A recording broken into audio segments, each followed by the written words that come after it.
Welcome to Mutual of Omaha's Wild Kingdom. I'm Peter Gross, co-host of the original Wild Kingdom with Marlin Perkins and Jim Fowler. Most of us have seen movies or television shows where sharks have been portrayed as marauders who prey on unsuspecting swimmers or smaller fish in the sea. But many Wild Kingdom episodes illustrate how sharks and other predators are an important part of the food chain in our underwater world. Oceans cover 70% of our planet, yet we still have much to learn about this important ecosystem. Modern technology has enhanced our ability to study the ocean with minimal disruption to their habitat. Human involvement in recent legislation to protect underwater creatures allow for their resurgence.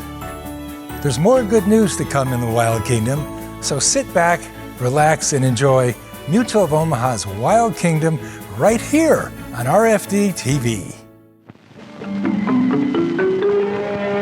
Mutual of Omaha's Wild Kingdom is presented by Mutual of Omaha, the people who pay.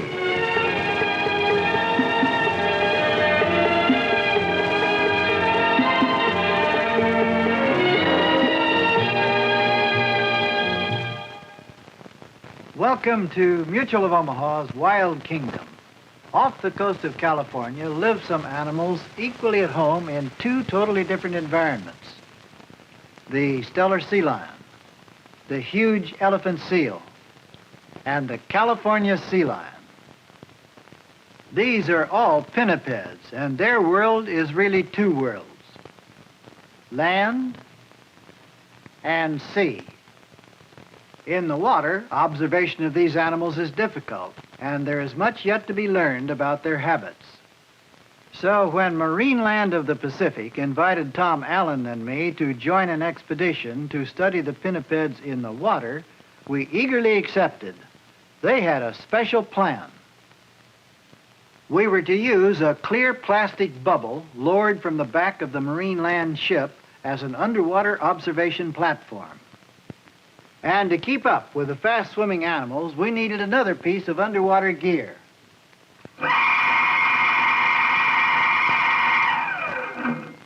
A diver propulsion vehicle which can pull a man through the water swiftly. This would allow us to travel long distances without tiring as we followed the swimming seals and sea lions. Our expedition started at the docks of Marineland of the Pacific. Our first objective was to observe the animals in their land habitat on the offshore islands to the north.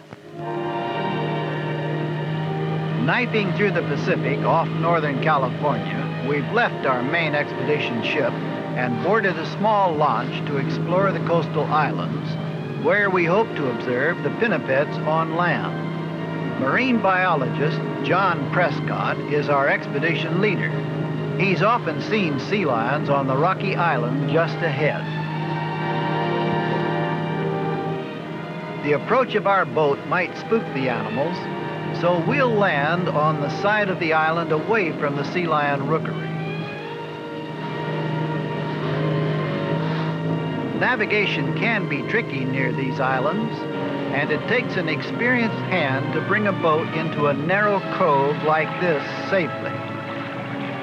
There may be cross currents or submerged rocks to contend with, even though the sea appears calm. We'll go ashore where the sheer rocks give way to a gentle slope. A short climb to the top of this rise should bring us in view of the sea lion rookery.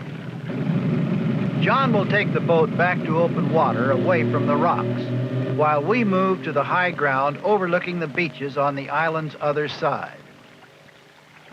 If the sea lions are there, we should have an excellent view of them.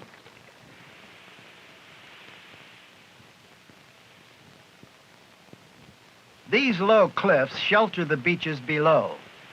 This may be one reason why this island is a favorite hauling out ground for the California sea lions. They're here by the hundreds. Sea lions are timid animals on land, and it looks like this group may have spotted us. Whenever they feel threatened, the sea lion's instinctive defense is to head for the safety of the water. Once in the water, they feel more secure, sure of their ability to swim away from danger.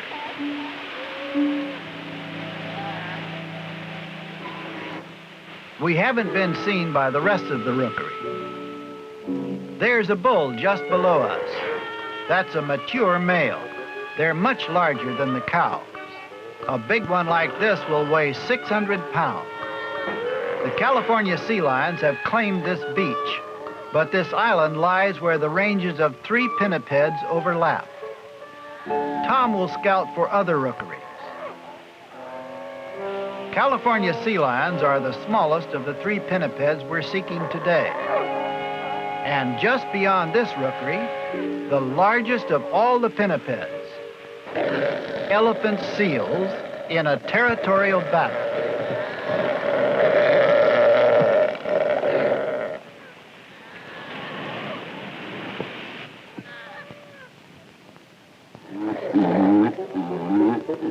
Breeding season begins after the pups are born, and the youngsters have to learn to stay out of the way. That one's got a 4-ton bull on his tail right now. I don't think he's going anywhere till the bull does. Pups are sometimes crushed by the big bulls, and this one is lucky. He only has a tail flipper caught. Every pup has a distinctive scent, recognized by its mother. That territorial call tells other bulls that these cows belong to his harem. The behavior of the elephant seals will be easy to study from this observation post. There's a rocky section of coast ahead. It's a rookery for Steller sea lions. This bull must weigh a ton, but despite his size, he's being challenged by an angry gull.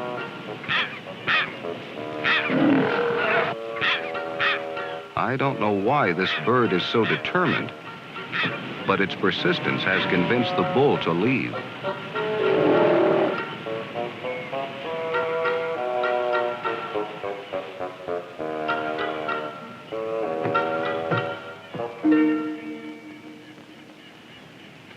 It looks like Marlin and I will have an excellent opportunity to study the world of the pinnipeds here on this island.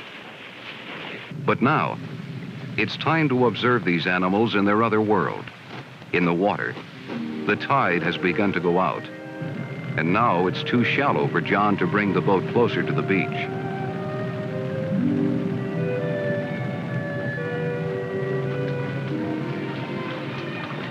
The water is cool and clear, and with several hours of good sunlight left, we should have excellent visibility for our first dive to observe the behavior of the pinnipeds in the water. If we do find the animals in the open sea, it may be difficult for men in scuba gear to approach the fast-swimming pinnipeds. We'll know before long.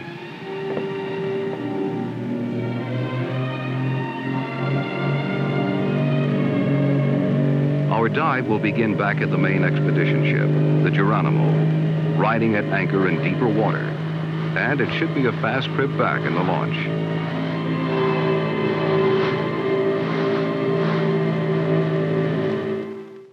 Leaving the rookeries behind, we headed back for the Geronimo.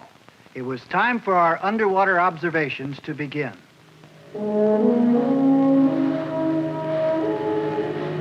For our first dive, John plans to explore the clear waters just offshore from the rookery of the California sea lions. We're entering the dive area now. With engines running slowly, we can edge closer to the activity ahead on the Geronimo, Marineland's research ship. The crew is lowering the observation bubble over the side, and we'll let them know that we're ready to dive. This bubble was developed by the Navy. It's a shark cage with no bars to block the view, and so John has adapted it for research use. A diver can sit in the bubble and remain at any level he chooses to study the marine life. In areas like this, where sharks are common, the bubble offers protection from attack. It's time we got ready to dive. We're anchoring near a large kelp bed, an area where John has observed sea lions earlier.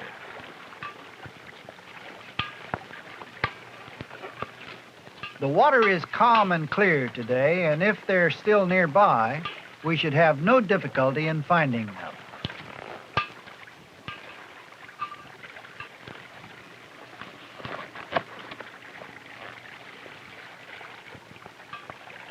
It's time for a final check of our propulsion units.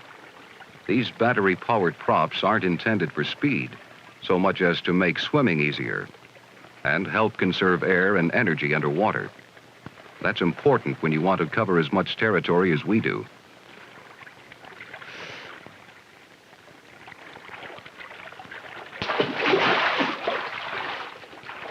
The units seem heavy now, but underwater, their weight is neutralized. We'll explore the area offshore first, then come back here to try the observation bubble.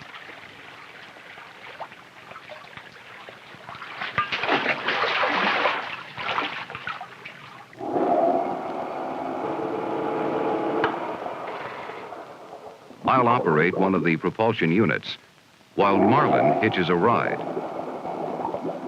We're entering an underwater forest of kelp. These incredible plants can grow 2 feet a day, and they sometimes reach a length of 200 feet. Fish that shelter in these plants may attract feeding pinnipeds.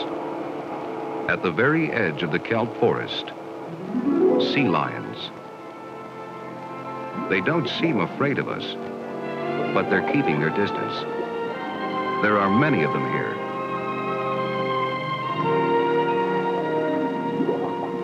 We'll try to get closer to observe their swimming technique. All of the animals we've seen are adult females. They're tremendously graceful in water, a great contrast to their awkwardness on land.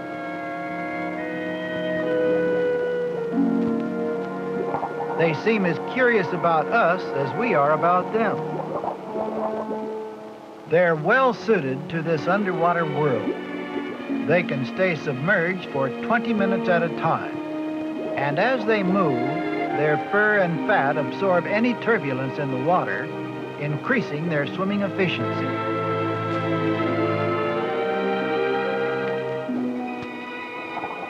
One of the objects of our study is to record the actual swimming motions of these animals, and their fluid movements are revealed by the slow motion camera.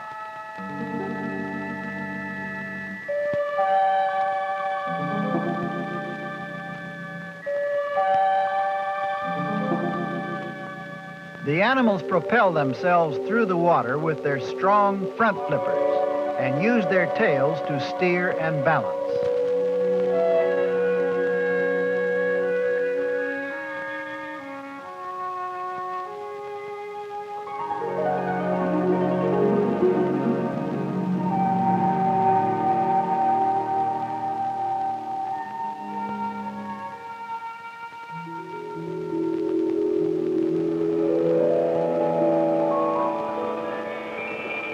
They're tremendously quick, and there's no doubt they could easily elude us if they wanted to.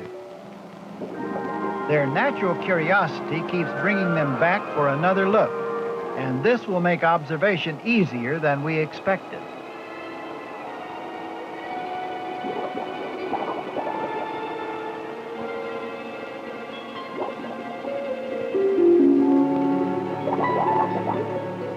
The sea lions seem to favor the edge of the kelp beds where fish find shelter among the plants. Many large kelp beds like this began to disappear in recent years, and scientists finally discovered one of the reasons. These dark little pincushions on this rock. I'll take a closer look while Tom and John search for more sea lions. These are sea urchins. These spiny little animals eat through the base of the kelp and set it adrift, and they can literally mow down acres of the giant plants. The spines are sharp and brittle. The fish seem attracted to the sea urchin, but this is not their usual food. The spines are too effective a defense. The main problem now is that the sea urchins have increased tremendously in number, partly because their natural enemy, the sea otter, has been hunted almost to extinction. The other life here, like these fish, can't handle that spiny shell, and so the sea urchin population is unchecked by any predator. The bottom life here is fascinating, but it's time to rendezvous with Tom and John.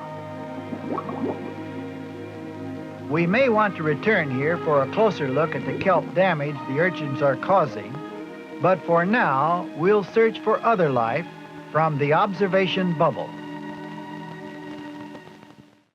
We had already seen much of the California sea lion underwater, and now we search for the other pinnipeds as we continue to explore near the Geronimo. Ahead are the shallows just offshore of the elephant seal rookery.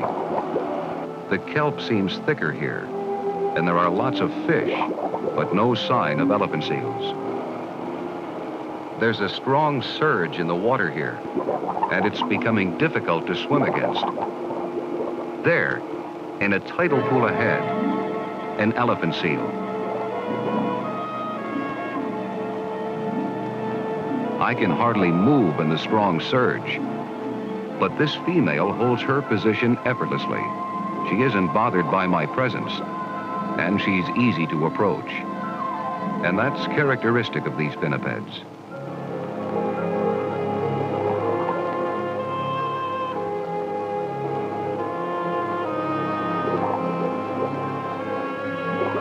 With our remaining air, we have only a short time left to dive, and we'll use it to test the observation bubble. Without these propulsion units to pull us along, it would be difficult making headway in this strong current. Diving in this area calls for special care. These are shark-infested waters, and we're much more likely to encounter some out here in open water, where our observation bubble is located. The bubble's large enough for only one diver, and I'll take the first watch. The bubble opens like a clamshell, then closes with the diver inside. It's not pressurized, so you must wear scuba gear, but it lets you conserve energy while you observe and gives you excellent protection against sharks. For protection outside the bubble, Tom and John will carry shark sticks, long poles to push sharks away. They're loaded at one end with a .44 Magnum cartridge, a necessary defense in case of an all-out attack.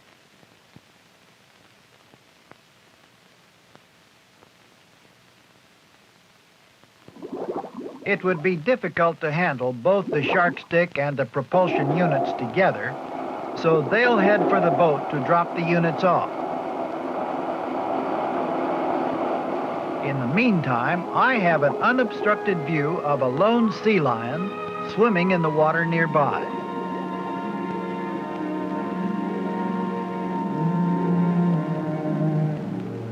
It looks like our activity has attracted a visitor, a blue shark.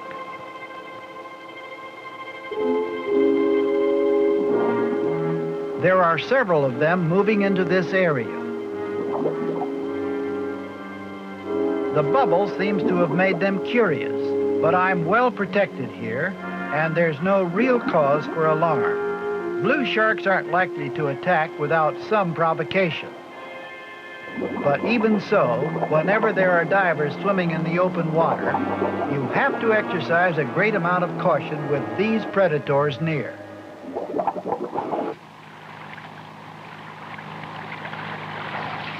The first job is to pass up these propulsion units, so we'll have more freedom to handle our shark sticks. There are more blues moving in now, and with this many sharks, the situation could become critical. At the moment, though, the sharks don't appear too aggressive, and we can simply push them away with our shark sticks.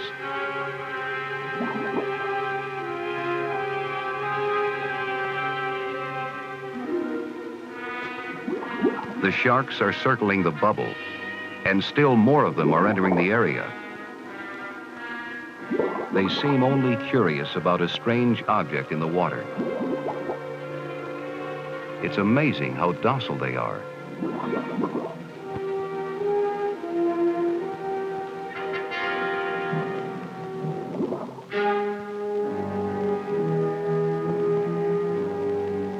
The problem now is that they're moving in from all directions, and there are too many here for us to control. But there seems to be no immediate danger. And today we're learning that these animals don't always live up to their reputation. They're not always aggressive.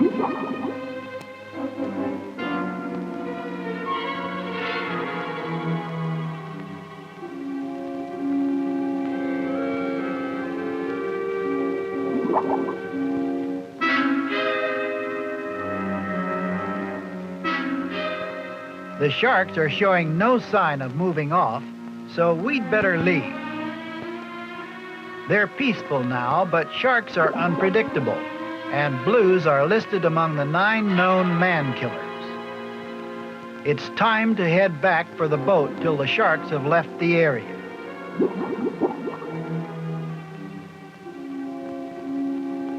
You've got to avoid sudden thrashing movements with sharks nearby, or they might easily mistake you for an injured sea lion or fish.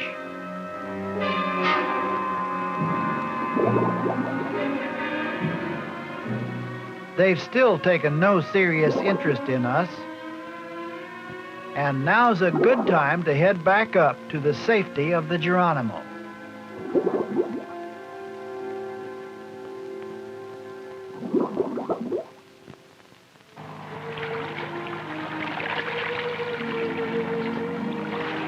Our first dive has ended, but there will be more as we explore the fascinating world of the Pinnipeds.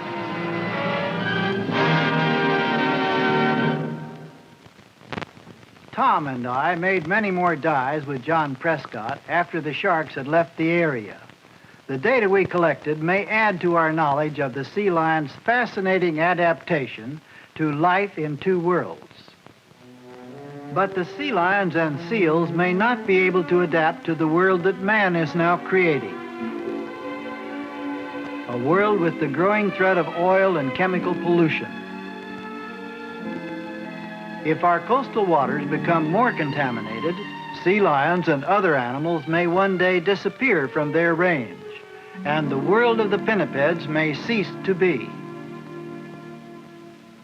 Perhaps the time has come when man, too, must finally learn to adapt to his world, to live in true balance and harmony with the other living things that share this planet, to preserve the many wonders of the wild kingdom.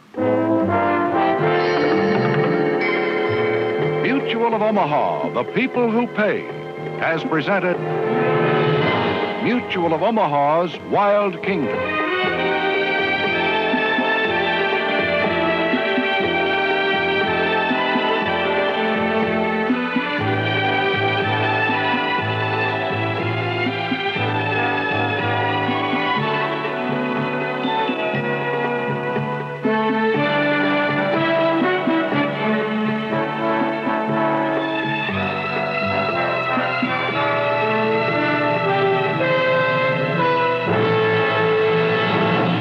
Mutual of Omaha, helping people find Medicare solutions for over 50 years. To learn more about plan options or how to protect your kingdom, contact us today.